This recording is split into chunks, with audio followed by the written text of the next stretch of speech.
Imagine you could step inside the minds of Canada's healthcare leaders, glimpse their greatest fears, strongest drivers, and what makes them tick. Welcome to Healthcare Changemakers, a podcast where we talk to leaders about the joys and challenges of driving change and working with partners to create the safest healthcare system.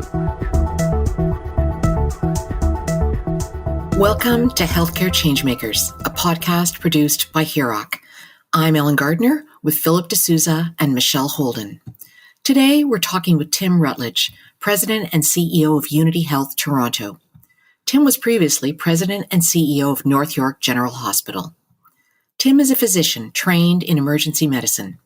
He developed a strong interest in medical education early in his career and chaired the committee that developed the University of Toronto's first undergraduate course in emergency medicine. From the earliest days of the pandemic, Unity Health put a strong emphasis on caring for and vaccinating people experiencing homelessness and Indigenous populations. Tim's own journey of leading the hospital during this turbulent time has led him to a new understanding of the lessons of anti-racism, equity, and social accountability. A big part of Tim's life, and one of the important ways he unwinds, is through music. He discovered his love of playing at the piano as a young man, and he now plays and records on several instruments. Healthcare and leadership are, of course, his central preoccupations, but coming back to his music always gives Tim a feeling of joy and fulfillment. Before getting into our interview with Tim, we want to remind listeners to register for HEROC's upcoming conference from October 18 to 20. We know subscribers are busy, so Impact Now is all about short, topical sessions on things like cyber, property, midwifery, and of course, it's all virtual. Go to our website, heroc.com, to find out how we'll be making an impact. Hi, Tim. Welcome to Healthcare Changemakers. Well, thank you very much. You were CEO of North York General for 8 years, from 2010 to 2018. And before assuming the CEO position, you held a number of leadership positions at the hospital, including medical director of the Emergency Services Program and chair of the Medical Advisory Committee. In 2003, we went through the SARS epidemic, and you provided important leadership during that time. You're now CEO of a much larger healthcare organization. But how did that experience prepare you for dealing with COVID? I've always felt that leadership in organizations is so important. And this is particularly true during a crisis. And when I say that, I mean all aspects of effective leadership. With regards to my own leadership development, I've certainly benefited from having successive leadership positions over quite a number of years. And that's provided me with a lot of valuable leadership experiences. So experiences in formulating strategy, change leadership was just so important. A real appreciation through experience of the critical importance of culture. And certainly as it pertains to SARS and other things, crisis management. All of these things, I think, have been important through this marathon of the pandemic. One of the most important attributes in my experience of an effective leader is the ability to listen. And I mean capital L listen. I mean listen to truly understand the issues. This has been critically important to our success through COVID. Communication itself is really important, and certainly in my experience through SARS, communication came out as being a majorly important aspect of managing through SARS. And when I say communication, I'm talking about actually both ways of communication. So communicating out to the organization to keep everyone up to speed with what's going on, as well as interpreting what all this means to us as an organization. But then there's the other aspect of communication, and certainly this was incredibly true through SARS, and that is the ability to hear what the frontline people are saying, hear what they're anxious about, address those anxieties. So communication was critical, and it certainly has been the case in COVID. Another real important leadership attribute in my mind is for leaders to be able to learn. constantly learn. And that was also extremely true through SARS and through COVID. Almost every month there was many things to learn. One of the skills within learning is having the humility to challenge and evolve one's thinking on important issues.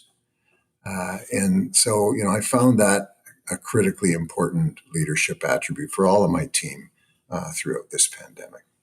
In 2018, when you arrived at Unity Health, the three hospitals, Providence, St. Joseph's, and St. Mike's, had merged a year before. How challenging were those early days, and what steps did you take to bring those three distinct cultures together? Any bringing of large organizations together is always fraught with a number of challenges on many dimensions. And I would say that it does take a lot of effort. Before I got here to this organization, which is made up of Providence Healthcare in the east, St. Joseph's Health Center in the west, and St. Michael's downtown, I had done some due diligence, if you will. And one of the things I learned is, in fact, the cultures were more aligned than different. So we kind of had a bit of a head start. But in the very earliest days, it was really critically important to build that sense of network. Had to have a lot of presence at all three sites.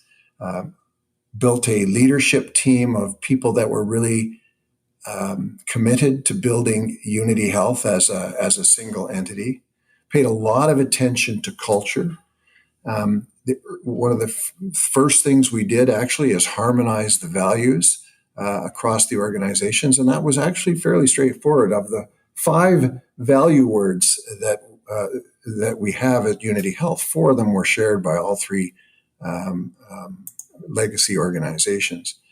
And then we developed a strategic plan that we're all quite excited about, and that was a deeply engaging process. And so through that engagement, we really did start to develop a sense of a new organization. The other thing, of course, is tone at the top is critically important, and we were fortunate to have a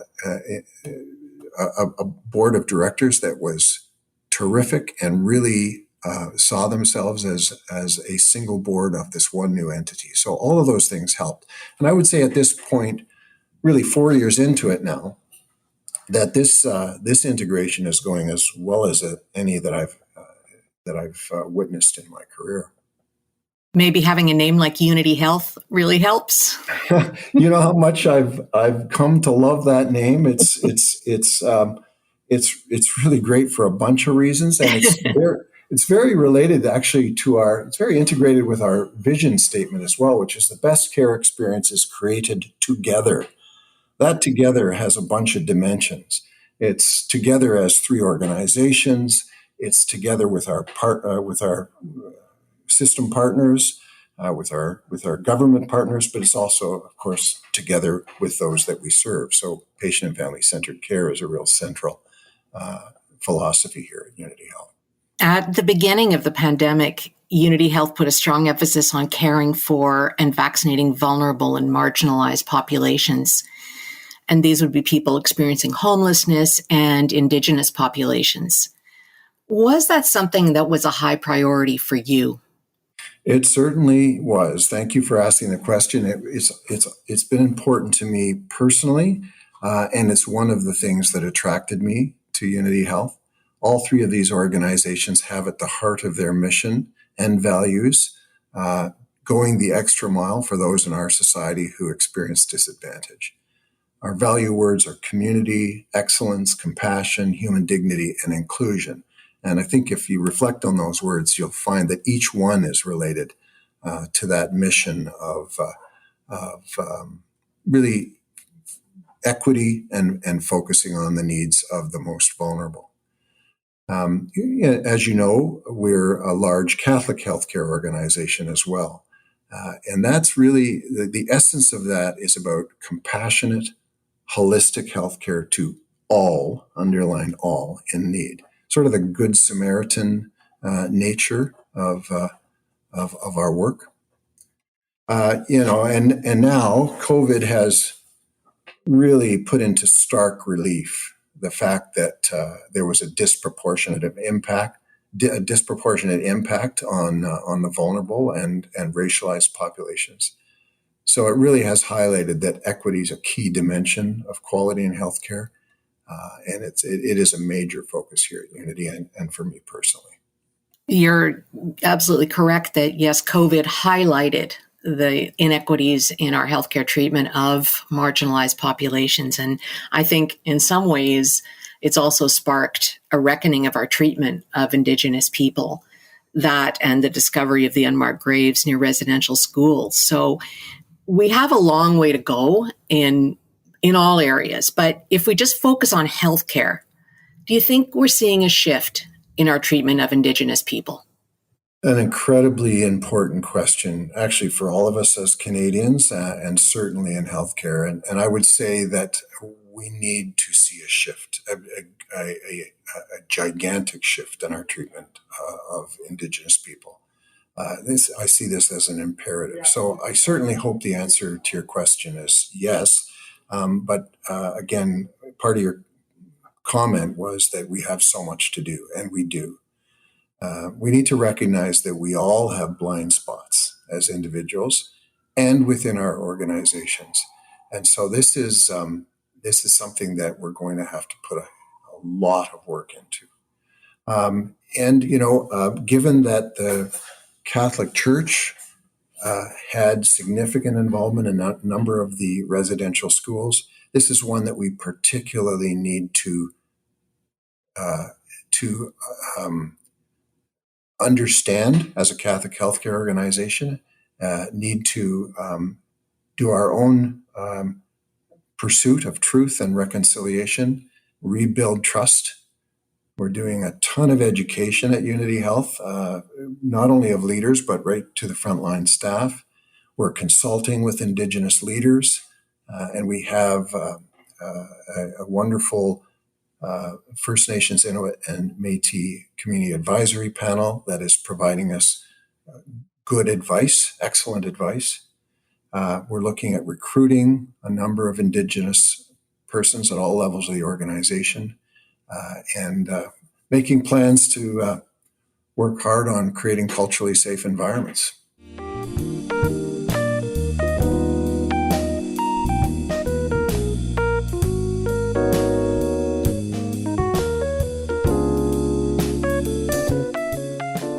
One of the things that was really important during COVID, and I'm sure you talked about it and put it into action, was having your leadership team really engage with their staff in meaningful ways. And yet leadership was under the same kinds of pressures as well. So what did you do?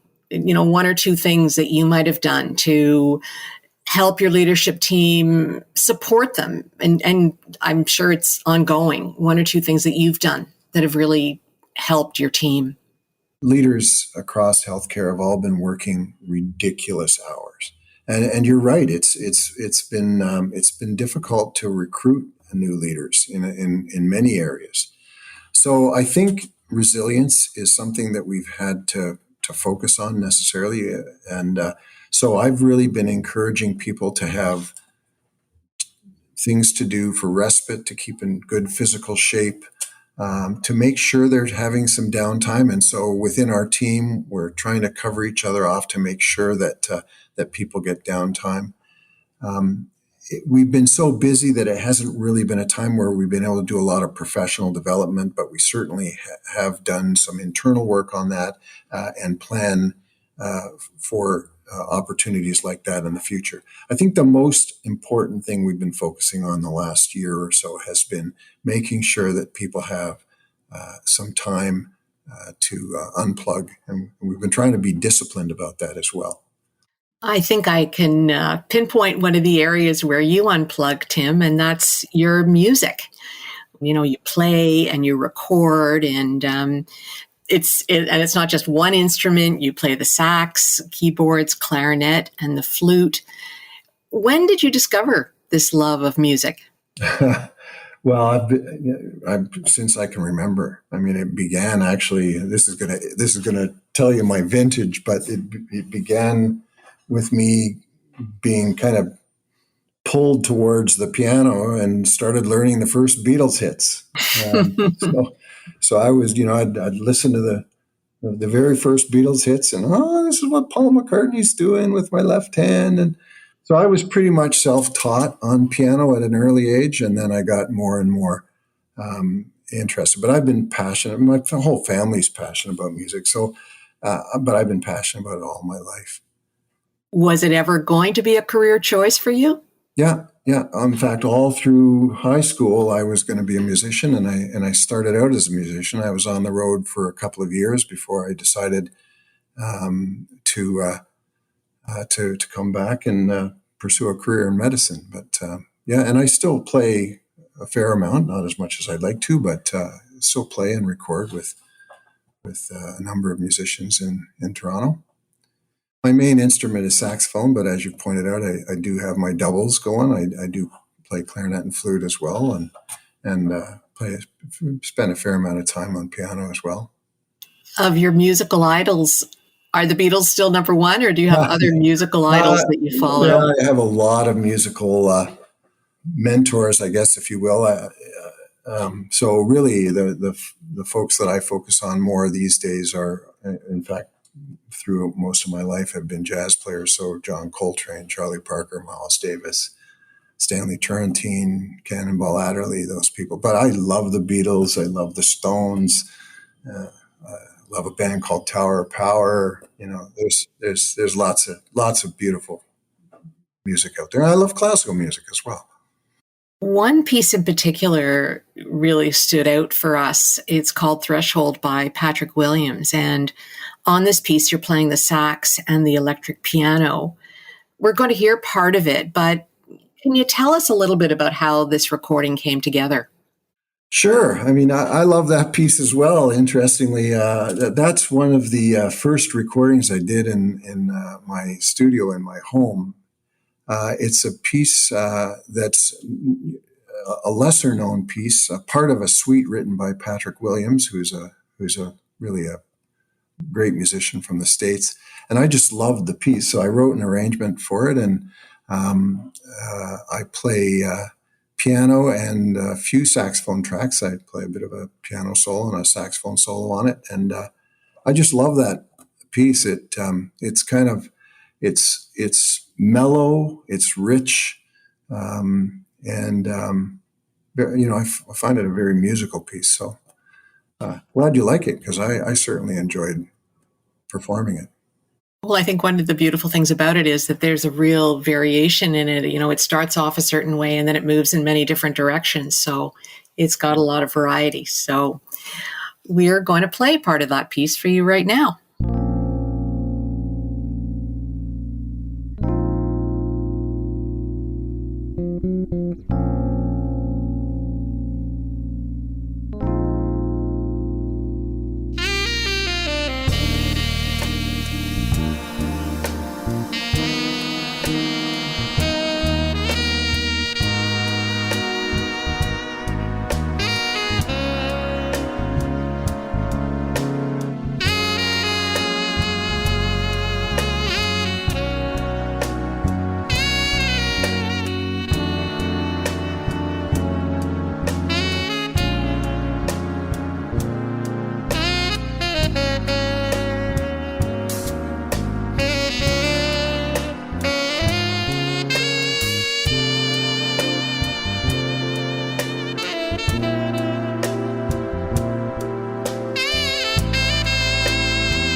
I'm sure music is a welcome distraction from the stresses of the job, and you're fortunate that you have that as an outlet.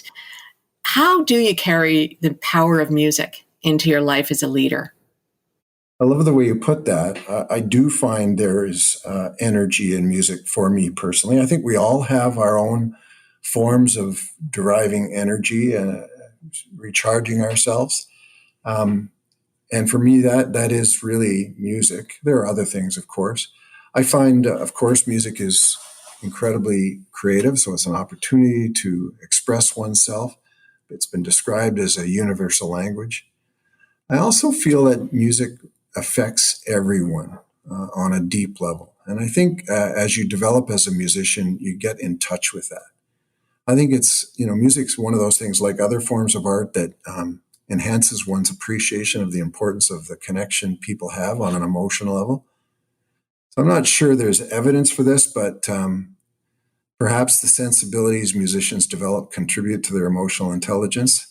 Sort of feels that way to me. And then my go-to music really is jazz, and so that throughout my life that's involved improvisation and communication with a small group of people. So really develops the sense of team. And as you say, it's an incredible distraction. Certainly, I've highlighted the importance of everyone's personal resilience. For me, it's clearly a form of respite. When I play, I'm very in the moment. And I think it's really important that everybody has things like that allow them to switch off work at regular intervals and be in the moment in something other than work. And there's lots of ways to do that, of course. For me, it's music. I read a wonderful story about the creation of a musical event at Providence for one particular resident who had been a regular at Grossman's Tavern, which was an amazing place in its time. And it sounded like it was just, yes, like you say, a very unifying event. Oh, my goodness. It certainly was. I attended that, actually. It was a Dixie band, and it was a palliative care patient. And one of the things he wanted to do is hear that band again. And so we were able to work things out. It was at a time in SARS where we could get together with masks on outdoors, and the weather was amenable. And what a wonderful event. Everybody that was there, this man's family was there, just were glowing. It was just wonderful. And so it goes to that thing about, music connecting with us on a deep level. A recent global study placed Canada's healthcare 10th out of 11 high-income developed countries. We're still ahead of the US, but we're behind everyone else. We have a single-payer system that's struggling because the single payer can barely afford current costs and isn't well-positioned to deal with the even greater expense of new technologies and drugs. And of course, there's our rapidly aging population. The stresses were evident before COVID, but they certainly became screamingly obvious during the pandemic. You occupy a unique position in the healthcare system. You've held different positions and you've seen it from many sides. And I just wonder, do you think our system is in serious need of a revamp? Well, that's a very tough question. And I think the simple answer is yes. I am personally a real supporter of a publicly funded system such as we have. But there are clearly opportunities for us to develop our system in positive ways. And so there have been movements towards a better integrated system, which I think is critically important. But it is going to be hard for us to achieve high levels of efficiency with just how constrained we are right now. We in Ontario, we have fewer acute care beds per population than any other province, and fewer beds than any other country in the world. We're tied at the bottom with Mexico at 1.4 beds per thousand. So, we have some basic capacity issues, and that's just hospitals, right? We have to be looking at a very accessible and high-functioning primary care system.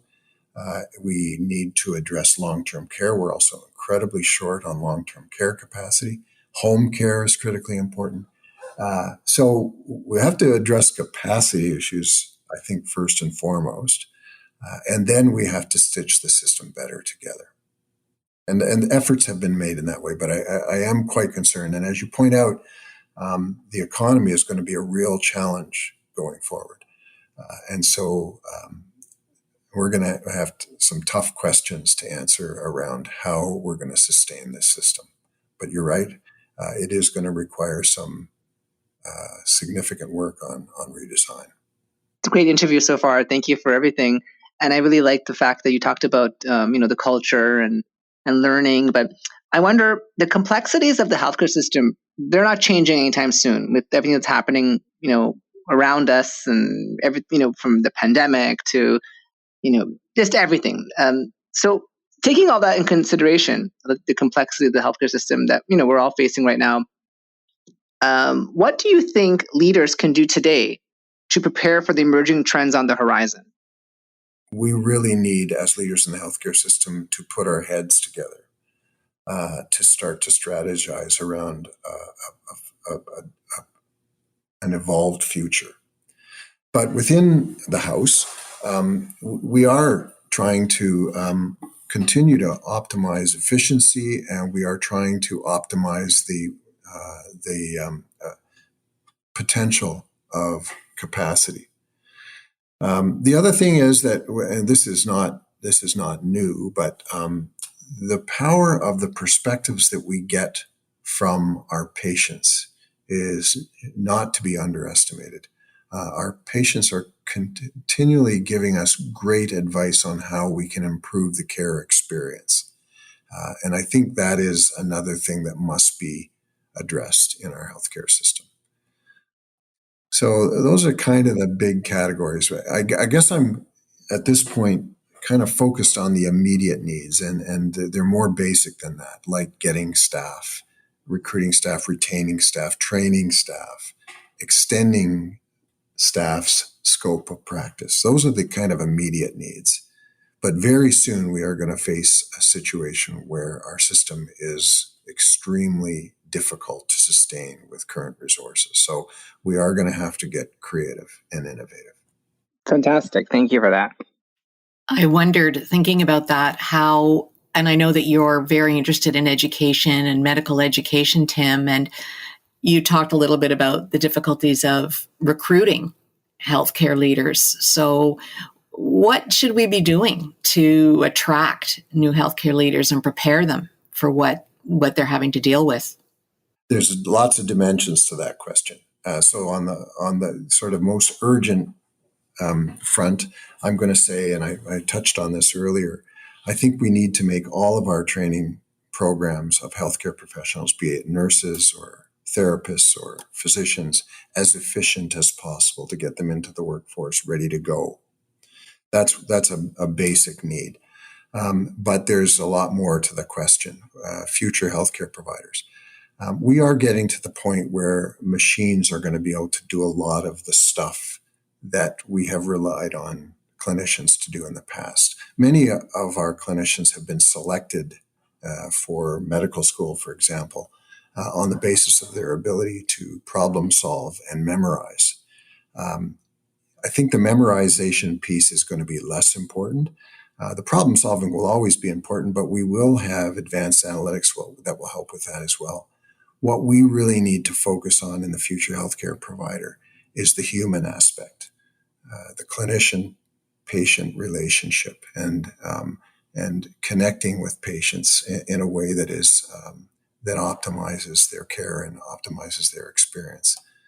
Plan for the many, deliver to the one, and make it a far better holistic healthcare experience.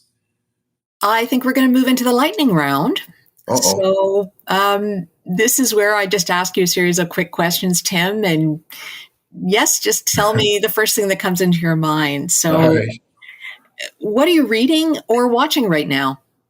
I'm just finishing a wonderful book called Five Little Indians. It's written by Michelle Good, and it is around 5 people who grew up in the residential school system, Indian residential school system, and it tells the story of their life and how they cope.